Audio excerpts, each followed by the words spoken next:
잠은 잘 자는가라는 제목으로 하나님의 말씀을 전하겠습니다. 시편은 하나님을 찬양하는 150편의 노래를 담은 찬양의 책이자 시집입니다. 이 시편은 모세로부터 시작해서 바벨론 포로 귀환까지 1000년 동안 다윗, 솔로몬, 고라자손 그리고 아삽 등의 여러 명의 저자들에 의해서 쓰여진 성경입니다.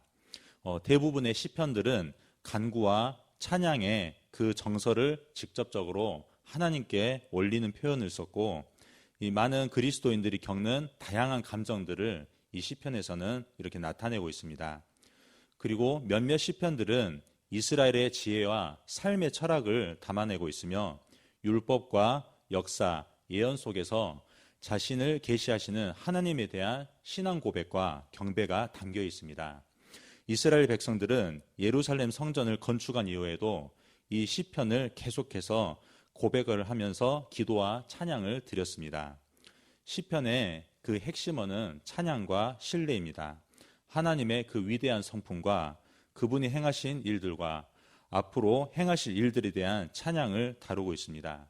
자신의 백성들을 보호하시고 사랑하시며 구원하신 하나님을 온전히 신뢰하라고 이 시편에서는 이야기하고 있습니다. 시편 120편에서 134편에는 성전에 올라가는 노래라는 그 제목이 붙어 있습니다. 이스라엘 백성들은 하나님이 정하신 그 절기, 무교절과 77절, 초막절이라는 세 차례의 그 절기에 예루살렘을 방문하였는데, 그때 이 절기에 성전에 올라가면서 성전에 올라가는 노래를 불렀습니다. 오늘 본문은 127편으로 다윗의 아들 솔로몬의 지은 시, 그 내용은 자녀를 향한 부모의 교훈으로 이루어져 있습니다. 이스라엘 역사상 솔로몬은 최고의 지혜이자 왕의 권력과 그리고 엄청난 부와 명성을 가진 왕으로 표현되고 있습니다. 그의 말년에 자녀들을 위해 쓴 이 시편에는 이렇게 시작되고 있습니다. 여호와께서 집을 세우지 아니하시면 세우는 자의 수고가 헛되며 여호와께서 성을 지키지 아니하시면 파수꾼의 깨어있음이 헛되도다. 너희가 일찍 일어나고 늦게 누우며 수고의 떡을 먹음이 헛되도다. 솔로몬은 수고가 헛되며 깨어있음이 헛되며 수고의 떡을 먹음이 헛되다고 고백합니다. 내가 주인되어 세우는 그 수고와 내가 주인되어 지키는 헌신으로 만든 그 성공은 헛되다고 이야기하고 있습니다. 이는 그 솔로몬의 삶을 통해서 비로소 말년에 깨닫고 자녀들에게 그리 살지 아니하기를 바라는 진심 어린 조언에서 우리에게 이렇게 남기고 있습니다. 솔로몬의 그 생애를 보면 그가 왜 이렇게 자녀들에게 이야기를 하는지를 우리는 이해할 수 있습니다. 솔로몬은 왕이 된 후에 자신의 왕위가 정통성이 있으며 자신이 왕이 될 그 자질을 가질 만한 사람이라는 것을 입증해야 된다는 그 강박에 시달렸습니다. 그리하여 솔로몬은 정략 결혼을 통해서 주변의 강대국들과 우호적인 관계를 맺고 안정된 그 국제 관계를 바탕으로 자신의 그 가지고 있는 그 이스라엘의 지리적 이점을 이용해서 중개 무역을 이렇게 하게 됐습니다. 솔로몬은 이스라엘 전성시대를 열기 위해서 그 수고를 아끼지 않았습니다. 그리하여서 역사상 가장 강하고 부유한 그 이스라엘의 그 시기를 만들었다는 것입니다. 하지만 솔로몬의 그 영광은 오래 가지 못합니다. 주변 강대국들은 이스라엘 땅에서 솔로몬에 의해 어마어마한 보물이 있다는 이야기를 듣고 그 이스라엘의 보물과 그 이스라엘의 그 강성해진 그 국력을 견제하기 위해서 침략을 하게 됩니다. 그리하여서 이집트와 바벨론이 쳐들어오게 되고 결국 솔로몬의 그 부귀영화는 이스라엘의 그 분단과 함께 두동강이 나버리게 됩니다. 솔로몬은 그 열심을 통해서 그렇게 강대한 국가와 자신의 왕권을 공고하게 하였습니다. 하지만 그는 결국 실패하게 되었습니다. 과연 무엇이 그를 실패로 이끄는 것입니까? 열왕기상 11장 9절 말씀입니다. 솔로몬이 마음을 돌려 이스라엘 하나님 여호와를 떠남으로 여호와께서 그에게 진노하시니라. 여호와께서 일찍이 2번이나 그에게 나타내시고 이 일에 대하여 명령하사 다른 신을 따르지 말라 하셨으나 그가 여호와의 명령을 지키지 않았다고 이야기하고 있습니다. 솔로몬은 하나님을 버리고 우상 숭배를 하였던 것입니다. 우상을 숭배했다는 것은 자신의 욕망을 섬겼다는 것을 이야기하고 있습니다. 솔로몬은 자기 자신이 아버지 다윗보다 더 뛰어난 왕이라는 그 명예를 얻고 이스라엘을 강한 나라로 만들었다는 그 칭송을 받고 싶어서 자신의 방법과 그 능력을 추구했다는 것입니다. 자신의 욕망을 그 우상으로 숭배했다는 것입니다. 그리하여 솔로몬은 자신이 그 방법과 노력을 추구했음에도 불구하고 하나님께서는 이 솔로몬의 우상 숭배를 계속해서 지켜보지 않으셨습니다. 결국에는 이집트와 바벨론 그 강대국이라는 그 채찍을 이용하여서 그를 결국에는 하나님 앞으로 다시 돌이키게 만들었다는 것입니다. 이런 실패를 경험한 솔로몬은 이제 자녀 교육에 성공하는 법을 우리에게 이렇게 이야기하고 있습니다. 시편 127편 2절 하반절 말씀입니다. 그러므로 여호와께서 그의 사랑하시는 자에게는 잠을 주시는도다. 모두가 잠 못 드는 그 밤에 잠을 자는 자들이 있다는 것입니다. 하나님의 사랑을 받는 그 자라는 것을 계속해서 하나님께서는 잠을 통해서 우리에게 알려주시고 있다는 것입니다. 그 정체성은 그가 무엇으로 불리는 자인지를 보면 알 수 있습니다. 사무엘하 12장 24절 말씀입니다. 다윗이 그의 아내 밧세바를 위로하고 그에게 들어가 그와 동침하였더니 그가 아들을 낳음에 그의 이름을 솔로몬이라 하니라. 여호와께서 그를 사랑하사 선지자 나단을 보내 그의 이름을 여디디아라 하시니 이는 여호와께서 사랑하셨기 때문이더라. 솔로몬 역시 그가 태어났을 때 선지자 나단을 통해 여디디아라는 이름을 그렇게 받게 되었습니다. 여호와께서 사랑하신다는 그 뜻으로 그 솔로몬에 대한 하나님의 사랑을 알 수 있는 이름이라는 것입니다. 또한 솔로몬이라는 그 이름이 샬롬, 즉 평화라는 단어로부터 나온 이름입니다. 여호와 하나님께서 사랑하시는 그 솔로몬의 인생이 참으로 평화롭고 복되기를 소원하는 이름이라는 것입니다. 우리는 누구나 태어나고 자랍니다. 그 삶의 과정에서 우리를 부르는 그 이름과 호칭은 정말로 다양합니다. 가정에서는 누구누구의 아들이나 딸, 아빠나 엄마 혹은 누구의 남편과 누구의 아내로 불리게 됩니다. 내 인생의 주어인 나의 이름과 호칭은 나의 역할과 관계를 나타내고 있습니다. 나를 부르는 그 이름과 호칭이 나의 삶이 어떠한지를 드러낸다는 것입니다. 그런데 놀랍게도 우리에게는 이 많은 사람들에게 불려지는 세상 사람들에게 불려지는 그 이름 외에도 그들이 가지고 있지 않은 이름이 하나 더 있다는 것입니다. 요한복음 1장 12절 말씀입니다. 영접하는 자 곧 그 이름을 믿는 자들에게는 하나님의 자녀가 되는 권세를 주셨으니 이는 혈통으로나 육정으로나 사람의 뜻으로 나지 아니하고 오직 하나님께로부터 난 자들이니라.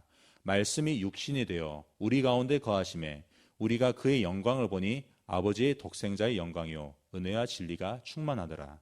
바로 예수 그리스도라는 이름을 우리는 가지고 있습니다.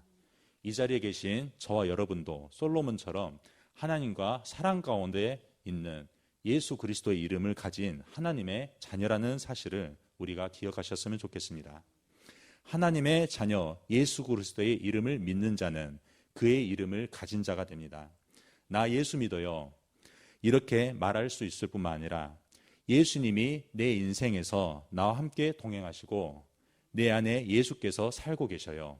그리고 이제 예수 믿는 나는 하나님의 자녀된 신분과 지위와 영광을 누리는 상속자의 삶, 이 세상에서 하나님을 아버지라고 부를 수 있는 하나님의 자녀된 삶을 이제 내가 살아가고 있어요. 이렇게 이야기할 수 있다는 것입니다.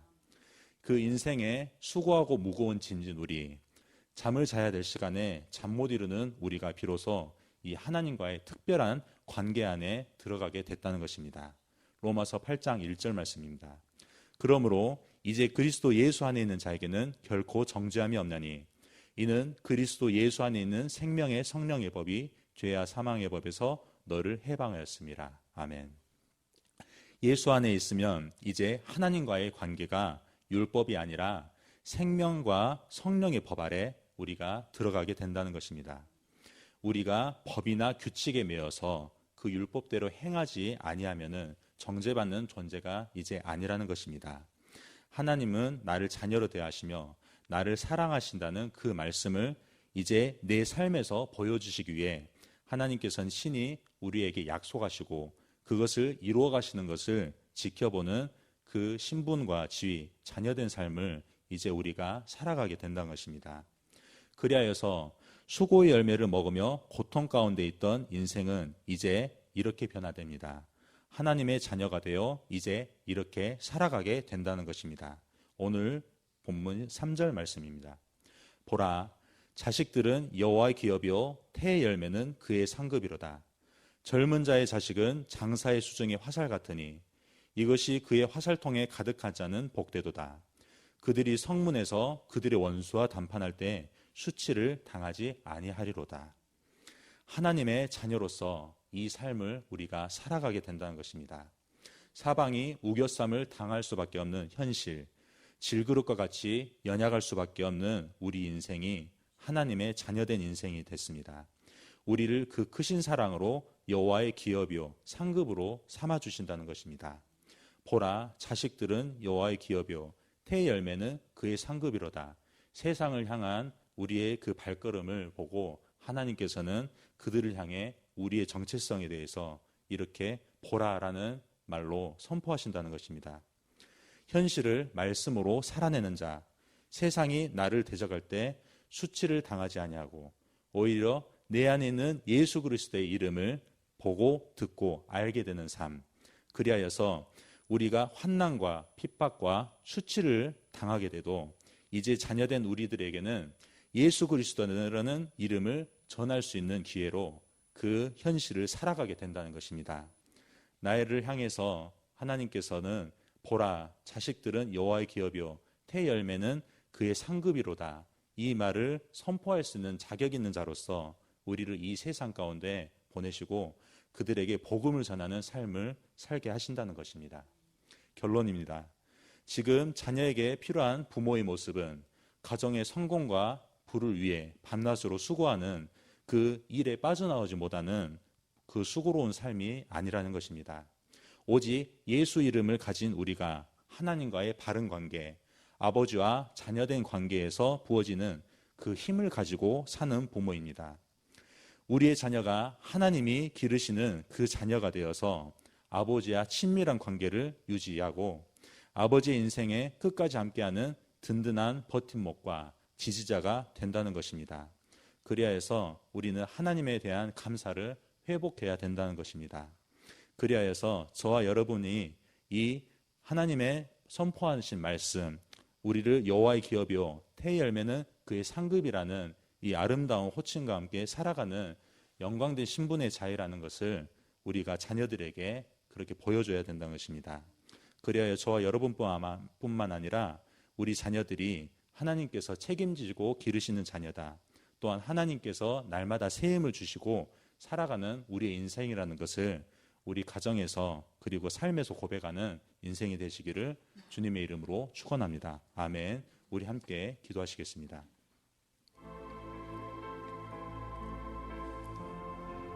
오늘 새벽에 주신 말씀을 묵상하면서 기도하시겠습니다. 성도님들의 가정과 직장을 위해서 기도합니다. 대학 청년부를 위해서 기도합니다. 학업과 직장, 이성관계에서 복음을 경험하도록 대학 청년부 한 명 한 명을 위해서 기도합니다. 모교 합심기도회를 위해서 기도합니다.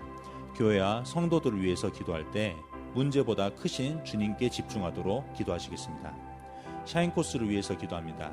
게스트와 섬김유를 위해서 기도하시고 담임 목사님의 건강과 성령 충만, 사모님과 자녀들을 위해서 기도할 때 성령님의 인도하심을 따라 하나님께서 주신 말씀이 주인되어 교회를 이끄시게 해달라고 기도하시겠습니다.